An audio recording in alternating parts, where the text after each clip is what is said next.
सो gas, अगर आप लोगों ने सीआरपीएफ पैरामेडिकल स्टाफ का फॉर्म फिल किया है और फिजिकल क्वालिफाई कर लिया है तो ये वीडियो आप लोगों के लिए बहुत ही ज़्यादा खास रहने वाला है। तो देखिए, एग्ज़ाम जो है आप लोगों का 27 और 28 मार्च को आयोजित किया जाएगा।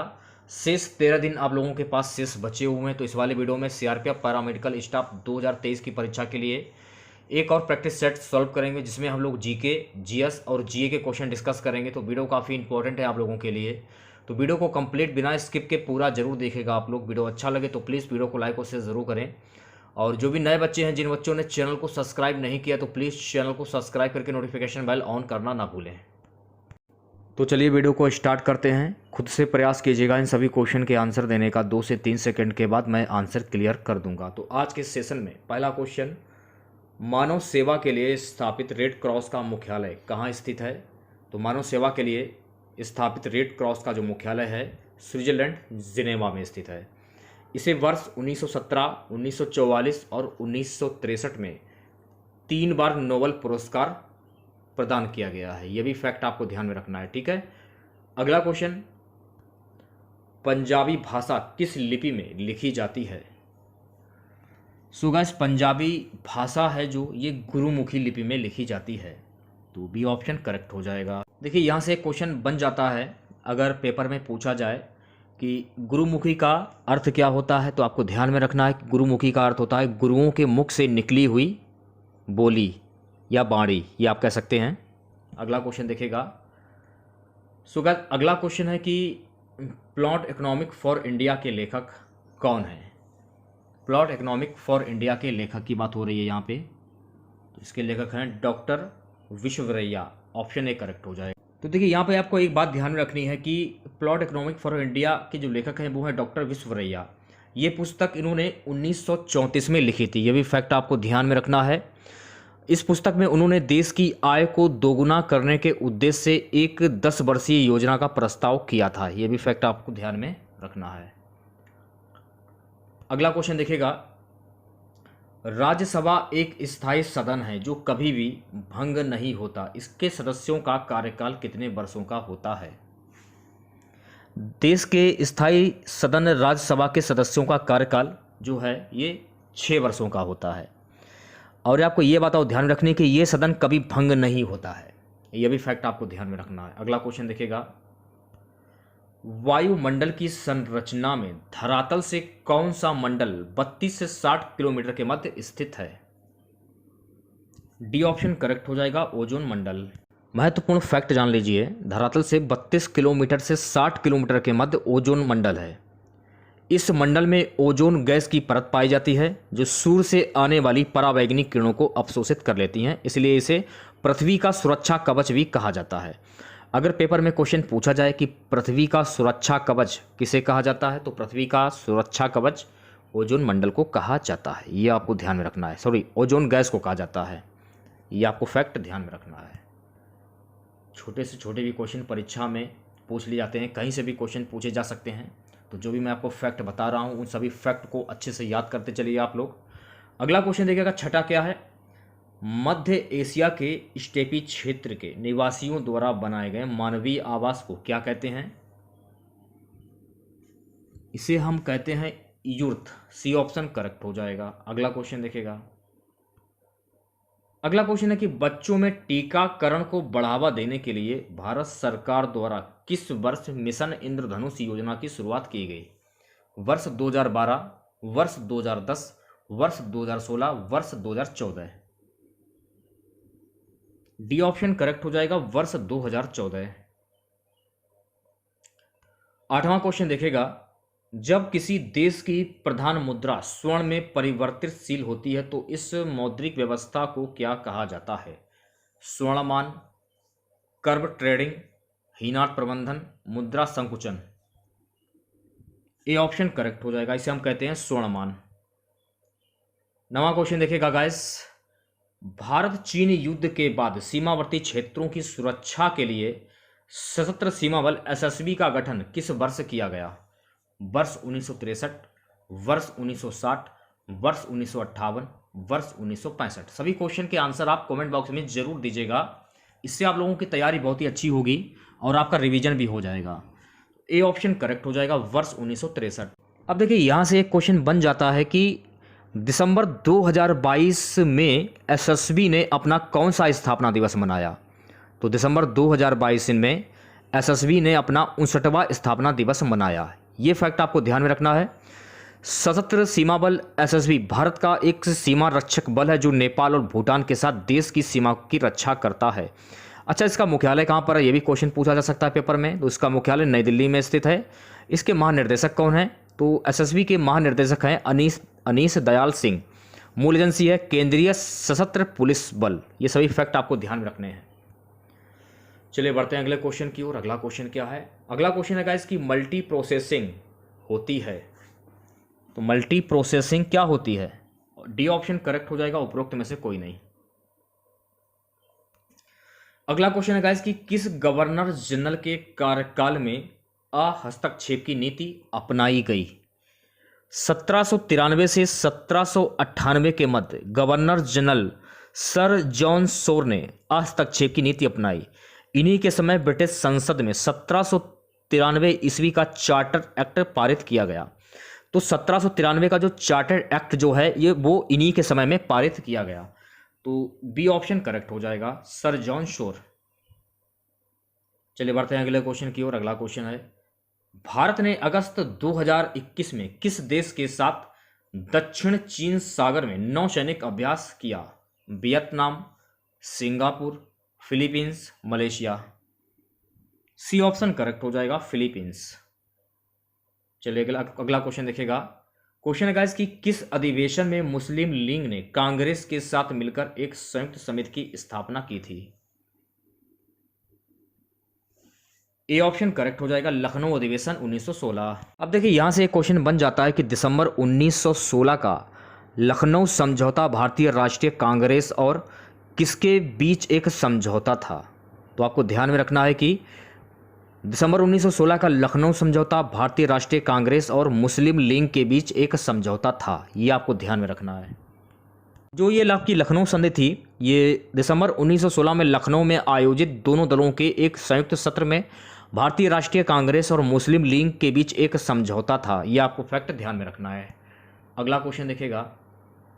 14वां क्वेश्चन है गाइस कि संविधान के किस अनुच्छेद के अनुसार राष्ट्रपति को उसके कार्यों के संपादन एवं सलाह देने हेतु एक मंत्री परिषद की व्यवस्था की गई। अनुच्छेद 97, अनुच्छेद 65, अनुच्छेद 74, अनुच्छेद 86। सी ऑप्शन करेक्ट हो जाएगा, अनुच्छेद 74। सो गाइस अगला क्वेश्चन देखेगा क्या है। मेजर ध्यानचंद के जन्मदिन के अवसर पर प्रतिवर्ष किस तिथि को राष्ट्रीय खेल दिवस मनाया जाता है। 16 जून, 11 अक्टूबर, 29 अगस्त, 23 जनवरी। इस क्वेश्चन का सी ऑप्शन करेक्ट हो जाएगा, 29 अगस्त। अगर एग्जाम में पूछ लिया जाए कि मेजर ध्यानचंद का जन्म स्थल कहां पर है, ये भी एग्जाम में क्वेश्चन पूछा जा सकता है। तो मेरा कहने का मतलब है कि एग्जाम में कुछ भी पूछा जा सकता है। तो मेजर ध्यानचंद का जन्म जो हुआ था इलाहाबाद में हुआ था, ये आप ध्यान कर लीजिए। तो इनके बारे में आपको पूरा ब्यौरा बता देता हूं कि माता का क्या नाम था, पिता का क्या नाम था। तो देखिए आपको ये यहाँ पर ध्यान रखना है कि इनको हॉकी के जादूगर के नाम से भी जाना जाता है। तो अगर एग्जाम में पूछा जाए कि हॉकी के जादूगर के रूप में किन्हें जाना जाता है, तो हॉकी के जादूगर के रूप में मेजर ध्यानचंद को जाना जाता है। ठीक है, इनका जन्म 29 अगस्त 1905 को इलाहाबाद उत्तर प्रदेश के एक राजपूत परिवार में हुआ। इनकी माता का नाम शारदा सिंह और पिता का नाम शमेश्वर सिंह था। इनके बड़े भाई रूप सिंह भी हॉकी खिलाड़ी थे। इसके बाद ध्यान सिंह ने भारतीय ब्रिटिश सेना ज्वाइन कर ली और हॉकी खेलने लगे। ये आपको ध्यान रखना है। जो भी फैक्ट मैं आपको बता रहा हूँ एक कॉपी पर नोट कर लीजिए आप लोग, ये फैक्ट आपको कहीं पर भी नहीं मिलेंगे। चलिए बढ़ते हैं अगले क्वेश्चन की ओर। अगला क्वेश्चन देखेगा। अगला क्वेश्चन है गाइस कि रविंद्रनाथ ठाकुर द्वारा शांति निकेतन की स्थापना किस राज्य में की गई। मध्य प्रदेश, पश्चिम बंगाल, तमिलनाडु, कर्नाटक। रविंद्रनाथ ठाकुर द्वारा शांति निकेतन की स्थापना पश्चिम बंगाल में की गई। यहाँ से देखिए एक क्वेश्चन और बन जाता है। अगर एग्जाम में पूछा जाए कि विश्व भारती विश्वविद्यालय की स्थापना किसके द्वारा की गई थी, तो विश्व भारती विश्वविद्यालय की स्थापना रविंद्रनाथ ठाकुर के द्वारा की गई थी। यह भी फैक्ट आपको ध्यान में रखना है। सो गाइस अगला क्वेश्चन देखिएगा। सूर्य साम्राज्य के संस्थापक अफगान वंशीय शेरशाह सूरी किस युद्ध के बाद दिल्ली की गद्दी पर बैठा? तो ये सारे जो युद्ध हैं इन्हें याद कर लीजिए, जैसे कि बिलग्राम का युद्ध 1540 ईस्वी में हुआ था, पानीपत का प्रथम युद्ध 1526 ईस्वी में हुआ था, खानवा का युद्ध 1527 ईस्वी में हुआ था, चंदेरी का युद्ध 1528 ईस्वी में हुआ था। तो युद्ध से भी ये मान लीजिए 2 क्वेश्चन तो युद्ध से हर हाल में पूछे जाएंगे। तो इस क्वेश्चन का सही जवाब हो जाएगा ऑप्शन ए, बिलग्राम का युद्ध। अगला क्वेश्चन देखिएगा, जब भारतीय न्यायिक पद्धति में लोकहित मुकदमा PIL लाया गया था तब भारत के मुख्य न्यायाधीश कौन थे? Dipak Mishra, Narayan Singh, Tirath Singh Thakur, PN Bhagwati. Option D correct हो जाएगा, PN भगवती। 19वां क्वेश्चन देखेगा क्या है, पीपुल्स डेली। क्वेश्चन है कि पीपुल्स डेली किस एशियाई देश से प्रकाशित होने वाला प्रमुख समाचार पत्र है? ढाका बांग्लादेश, बीजिंग चीन, Colombo Sri Lanka, Delhi Bharat. Option B correct हो जाएगा, बीजिंग चीन। अगला क्वेश्चन देखेगा, भारत रत्न पुरस्कार प्राप्त करने वाले प्रथम भारतीय कौन थे? भगवती देवी, डॉक्टर सर्वपल्ली राधाकृष्णन, आशापूर्ण देवी, डॉक्टर जाकिर हुसैन। तो अगर आप ऑप्शन के तौर पे देखेंगे तो ऑप्शन के तौर पे हो जाएगा डॉक्टर सर्वपल्ली राधाकृष्णन। यहाँ पर आपको एक फैक्ट और ध्यान रखना है कि डॉक्टर सर्वपल्ली राधाकृष्णन और डॉक्टर CV रमन को वर्ष 1954 में ये भारत रत्न पुरस्कार जो है वो प्रदान किया गया था। ये भी फैक्ट आपको ध्यान में रखना है, ठीक है। अगला क्वेश्चन, प्रकाश पादुकोण किस खेल से संबंधित हैं? Water polo, badminton, cricket, football.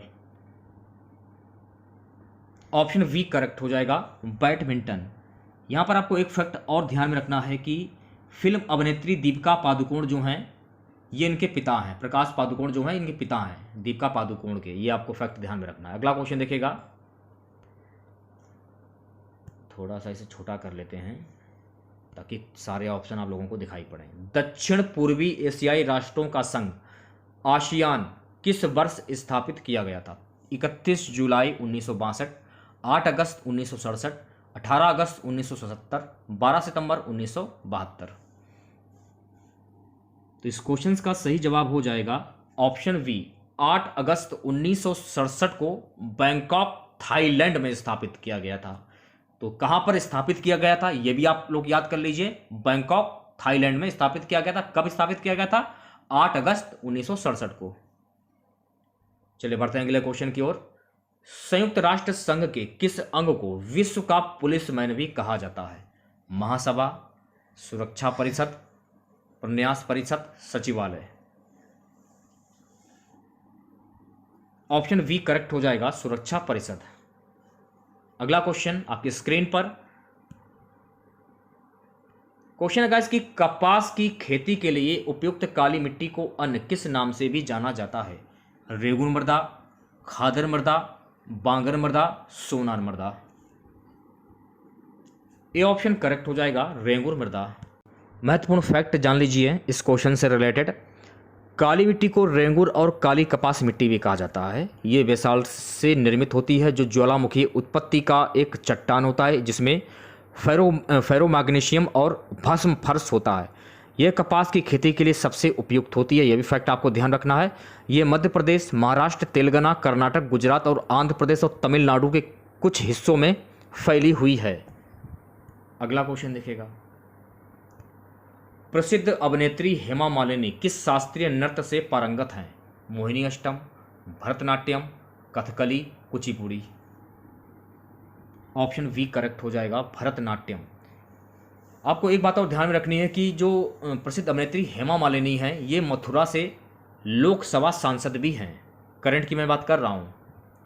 अगला क्वेश्चन देखिएगा। ट्रेन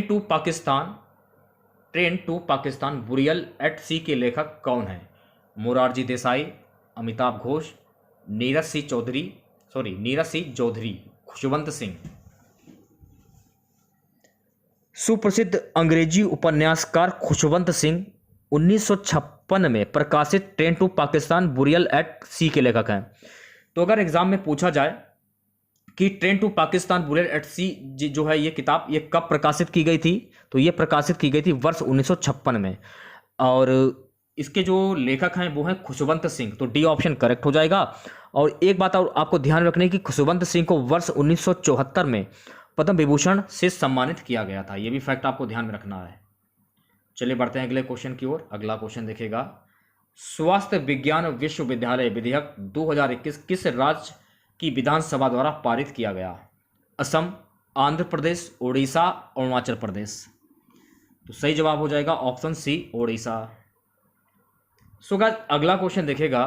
अगला क्वेश्चन है कि अगस्त 2021 में भारत सरकार के किस मंत्रालय ने सुजलाम अभियान की शुरुआत की है? जल शक्ति मंत्रालय, वन एवं पर्यावरण मंत्रालय, पेट्रोलियम एवं ऊर्जा मंत्रालय, सहकारिता मंत्रालय। सही जवाब हो जाएगा ऑप्शन ए, जल शक्ति मंत्रालय। सो गाइस अगला क्वेश्चन, निम्न में से भारतेंदु हरिश्चंद्र की रचना है? भारत दुर्दशा, अमृत बाजार पत्रिका, वंदे मातरम या फिर मराठा? भारतेंदु हरिश्चंद्र की रचना कौन सी है? तो ए ऑप्शन करेक्ट हो जाएगा, भारत दुर्दशा। भारतेंदु हरिश्चंद्र को आधुनिक हिंदी साहित्य का पितामह भी कहा जाता है, यह भी फैक्ट आप याद कर लीजिए। अगर एग्जाम में पूछा जाए कि आधुनिक हिंदी साहित्य का पितामह किन्हें कहा जाता है, तो भारतेंदु हरिश्चंद्र को कहा जाता है। सो गाइस अगला क्वेश्चन देखिएगा, निम्नलिखित में से कौन सी पुस्तक कुलदीप नैयर द्वारा लिखी गई है? कुलदीप नैयर के द्वारा कौन सी पुस्तक लिखी गई है? सी ऑप्शन करेक्ट हो जाएगा, इंडिया द क्रिटिकल ईयर्स। और एक बात और आपको ध्यान रखनी है कि कुलदीप नैयर को मरणोपरांत पद्म विभूषण से सम्मानित किया गया है, यह भी फैक्ट आपको ध्यान में रखना है। अगला क्वेश्चन देखिएगा, वीडियो को लाइक कर दिए सभी बच्चे। भारत के संविधान में संशोधन द्वारा किस आयोग की स्थापना की गई थी? राष्ट्रीय महिला आयोग, राष्ट्रीय अनुसूचित जनजाति आयोग, राष्ट्रीय अल्पसंख्यक आयोग, राष्ट्रीय बाल अधिकार संरक्षण आयोग। ऑप्शन वी करेक्ट हो जाएगा, राष्ट्रीय अनुसूचित जनजाति आयोग। सो गाइस अगला क्वेश्चन, भारत में प्रथम स्थापित परमाणु संयंत्र एटॉमिक प्लांट कौन सा है? तारापुर परमाणु संयंत्र, कैटेनोम परमाणु संयंत्र, कुरनकुलम परमाणु संयंत्र, भाभा परमाणु संयंत्र। तो ये ऑप्शन करेक्ट हो जाएगा, तारापुर परमाणु संयंत्र। इस क्वेश्चन से रिलेटेड एक्स्ट्रा फैक्ट जान लीजिए। तारापुर परमाणु ऊर्जा संयंत्र, इसको हम बोलते हैं TAPS-1, भारत का पहला परमाणु ऊर्जा संयंत्र था। यह संयंत्र बोईसर महाराष्ट्र में स्थित है। अगर एग्जाम में पूछा जाए कि तारापुर परमाणु संयंत्र ये कहाँ पर स्थित है, तो यह संयंत्र बोईसर महाराष्ट्र में स्थित है। वर्तमान में भारत के पास 7 परमाणु ऊर्जा संयंत्रों में 22 परिचालन रिएक्टर, जिनकी स्थापित क्षमता 6780 MW है। ये आपको फैक्ट ध्यान में रखना है। कौन कौन से परमाणु संयंत्र हैं? तारापुर ऊर्जा संयंत्र, ये कहाँ पर है? महाराष्ट्र में। दूसरा है काकरापार परमाणु ऊर्जा संयंत्र, ये कहाँ पर है? गुजरात में। तीसरा है मद्रास कलापक्कम परमाणु ऊर्जा संयंत्र, ये तमिलनाडु में। चौथा है रावत भाटा परमाणु ऊर्जा संयंत्र, ये राजस्थान में है।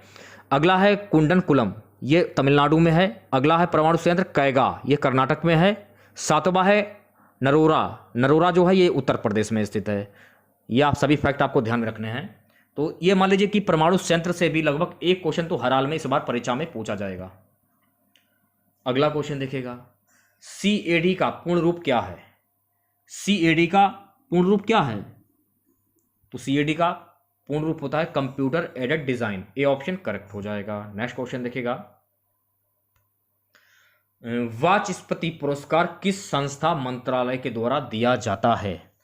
वाचस्पति पुरस्कार KK बिड़ला फाउंडेशन द्वारा संस्कृत साहित्य के क्षेत्र में किसी लेखक के योगदान हेतु दिया जाता है। 1992 में शुरू हुआ इस पुरस्कार की राशि 1 लाख रुपए, यह भी फैक्ट आपको ध्यान रखना है। और इस पुरस्कार की शुरुआत हुई थी वर्ष 1992 में, यह भी फैक्ट आपको ध्यान रखना है। तो KK Birla foundation, option D correct हो जाएगा। अगला क्वेश्चन देखिएगा, निम्नलिखित में से किसने तीसरे गोलमेज सम्मेलन में भाग लिया था? महात्मा गांधी, मदन मोहन मालवीय, डॉक्टर भीमराव अंबेडकर, चित्तरंजन दास। तो सी ऑप्शन करेक्ट हो जाएगा, डॉक्टर भीमराव अंबेडकर। महत्वपूर्ण फैक्ट जान लीजिए जो कि आपकी परीक्षा की दृष्टि से काफ़ी इंपॉर्टेंट है। देखिए गाइस, BR अंबेडकर और तेज बहादुर सप्रू ने तीनों गोलमेज सम्मेलनों में भाग लिया था। 3 गोलमेज सम्मेलन में डॉक्टर BR अंबेडकर और तेज बहादुर सप्रू ने, इन्होंने तीनों गोलमेज सम्मेलनों में भाग लिया था। और महात्मा गांधी की अगर हम बात करें तो महात्मा गांधी ने द्वितीय गोलमेज सम्मेलन में भाग लिया था। प्रथम गोलमेज सम्मेलन से पहले गांधी जी ने भारतीय राष्ट्रीय कांग्रेस की ओर से सविनय अवज्ञा आंदोलन शुरू किया था। यह भी फैक्ट आपको ध्यान में रखना है। चलिए बढ़ते हैं अगले क्वेश्चन की ओर। अगला क्वेश्चन देखिएगा, निम्न में से कौन सा अनुच्छेद सुमेलित नहीं है? कौन सा अनुच्छेद सुमेलित नहीं है? सी ऑप्शन करेक्ट हो जाएगा, अनुच्छेद 351, उच्चतम न्यायालय एवं उच्च न्यायालय के लिए राजभाषा। अगला क्वेश्चन, सो गाइस अगला क्वेश्चन है कि उद्योगों के लिए वित्तीय सहायता देने के लिए सर्वोच्च बैंक कौन सा है? RBI, ICICI, axis bank, SBI. A option correct हो जाएगा, आरबीआई बैंक। यहाँ पर आपको एक बात ध्यान में रखनी है कि आरबीआई को औद्योगिक विकास बैंक हम बोलते हैं, ये आपको ध्यान रखना है। उद्योगों के विकास के लिए भारत का सर्वोच्च संगठन है औद्योगिक विकास बैंक आरबीआई। इसकी स्थापना की अगर हम बात करें तो इसकी स्थापना वर्ष 1964 में हुई थी और इसका जो मुख्यालय है ये मुंबई में स्थित है। तो आरबीआई बैंक की स्थापना वर्ष 1964 और इसका मुख्यालय मुंबई में स्थित है। ये भी फैक्ट आपको ध्यान में रखना है। सो गाइस अगला क्वेश्चन देखिएगा। अगला क्वेश्चन है कि उत्तरी भारत के विशाल मैदान गंगा का मैदान एवं दक्कन पठार का किस पर्वत श्रृंखला द्वारा विभाजन किया जाता है? विंध्याचल पर्वत श्रृंखला, सतपुड़ा पर्वत श्रृंखला, अरावली पर्वत श्रृंखला, अजंता पर्वत श्रृंखला। ए ऑप्शन करेक्ट हो जाएगा, विंध्याचल पर्वत श्रृंखला। सो गाइस अगला क्वेश्चन देखिएगा, भारत का एकमात्र सक्रिय ज्वालामुखी निम्नलिखित में से किस स्थान पर स्थित है? वैरन द्वीप भारत का एकमात्र सक्रिय ज्वालामुखी है। यह द्वीप लगभग 3 किलोमीटर में फैला है। यहाँ का ज्वालामुखी 28 मई 2005 में फटा था, तब से अभी तक इससे लावा निकल रहा है। तो वैरन द्वीप आपका करेक्ट आंसर हो जाएगा। अगला क्वेश्चन देखिएगा 40वां, महाराष्ट्र के किस प्रसिद्ध संत ने रामायण पर भावार्थ रामायण नामक टीका लिखा? रामदास, एकनाथ, नामदेव, ज्ञानदेव। तो बी ऑप्शन करेक्ट हो जाएगा, एकनाथ। अगला क्वेश्चन देखिएगा, ओ चंद्रशेखरन जिनका अगस्त 2021 में निधन हो गया, इन्होंने किस खेल में ओलंपिक भारत का प्रतिनिधित्व किया? क्रिकेट, तीरंदाजी खेल, हॉकी, फुटबॉल खेल। इस क्वेश्चन का सही जवाब हो जाएगा ऑप्शन डी, फुटबॉल खेल। गाइस अगला क्वेश्चन, केंद्रीय पर्यावरण, वन एवं जलवायु परिवर्तन मंत्रालय द्वारा भारत के किस शहर में पहला कार्यात्मक स्मॉग टावर का उद्घाटन किया गया? Delhi, Kolkata, Chennai, Visakhapatnam. A option correct हो जाएगा, दिल्ली। महत्वपूर्ण फैक्ट जान लीजिए, पर्यावरण, वन और जलवायु परिवर्तन मंत्री भूपेंद्र यादव जी हैं। ये फैक्ट आपको ध्यान रखना है। इन्होंने 7 सितंबर 2021 को आनंद विहार दिल्ली में भारत में पहला कार्यात्मक स्मॉग टावर समर्पित किया। स्मॉग टावर एक संरचना है जिसे आसपास के क्षेत्रों में प्रदूषण कणों को कम करने के लिए बड़े पैमाने पर वायु शोधक के रूप में डिजाइन किया गया है। सो गाइस अगला क्वेश्चन देखिएगा, भारत का प्रधानमंत्री उसकी सरकार के खिलाफ अविश्वास प्रस्ताव में भाग नहीं ले सकता जब वह राज्यसभा का सदस्य हो। सी ऑप्शन करेक्ट हो जाएगा। नेक्स्ट क्वेश्चन देखिएगा 44वां क्वेश्चन, एशिया की सबसे बड़ी खारे पानी की झील कहां पर स्थित है? Andhra Pradesh, Telangana, Odisha, Manipur. C option correct हो जाएगा, ओडिशा में स्थित है। अगर इसके हम क्षेत्र की अगर हम बात करें तो इसका क्षेत्र है 3560 वर्ग किलोमीटर। यह भी फैक्ट आपको ध्यान में रखना है। अगला क्वेश्चन देखिएगा, भारत के भौगोलिक केंद्र होने के कारण निम्नलिखित में से किस शहर को जीरो मिल सेंटर कहा जाता है? Nagpur, Bhopal, Indore, Jabalpur. A option correct हो जाएगा, नागपुर। सो गाइस अगला क्वेश्चन देखिएगा, संविधान में उद्देश्य प्रस्ताव किसके द्वारा प्रस्तुत किया गया? संविधान में उद्देश्य प्रस्ताव ये पंडित जवाहरलाल नेहरू के द्वारा प्रस्तुत किया गया। अगला क्वेश्चन देखिएगा, हार्नबिल त्योहार किस राज्य में मनाया जाता है? हार्नबिल त्योहार नागालैंड राज्य में मनाया जाता है। इसका आयोजन राज्य पर्यटन और कला संस्कृति विभाग द्वारा किया जाता है। ये नागा लोगों का के सांस्कृतिक विकास हेतु मनाया जाता है। ये भी फैक्ट आपको ध्यान में रखना है। तो ये ऑप्शन करेक्ट हो जाएगा, नागालैंड। अगला क्वेश्चन, कंप्यूटर में प्रयुक्त आईसी चिप बनते हैं। कंप्यूटरों में आईसी चिप सिलिकॉन से बने होते हैं। ये फैक्ट आपको ध्यान रखना है, सिलिकॉन के। और इसका जो फुल फॉर्म होता है ये आपको ध्यान रखना है, फुल फॉर्म भी आप याद कर लीजिए। इसका फुल फॉर्म होता है इंटीग्रेटेड सर्किट चिप्स, ये भी फैक्ट आपको ध्यान में रखना है। अगला क्वेश्चन देखिएगा, यक्षगान किस राज्य की प्रमुख नृत्य कला है? आंध्र प्रदेश, Meghalaya, Madhya Pradesh, Karnataka. D option correct हो जाएगा, कर्नाटक। आज का हमारा सबसे लास्ट क्वेश्चन रहेगा, निम्नलिखित में से कौन मौर्य सम्राट अशोक के मेरठ एवं टोपरा शिलालेखों को दिल्ली ले गया था? Mohammad Ghori, Firoz Shah Tughlaq, Jalaluddin Firoz, Ghiyasuddin Tughlaq. Option B correct हो जाएगा, फिरोज शाह तुगलक। तो इसमें हम लोगों ने जीके, जीएस, जीए के लगभग 50 क्वेश्चन डिस्कस किए हैं। तो अगर आप लोगों को वीडियो अच्छा लगे तो प्लीज़ वीडियो को लाइक और शेयर ज़रूर करें, और चैनल पर नए हैं तो प्लीज़ चैनल को सब्सक्राइब करके नोटिफिकेशन बेल ऑन करना ना भूलें। तो मिलते हैं नेक्स्ट वीडियो के साथ। जय हिंद, जय भारत।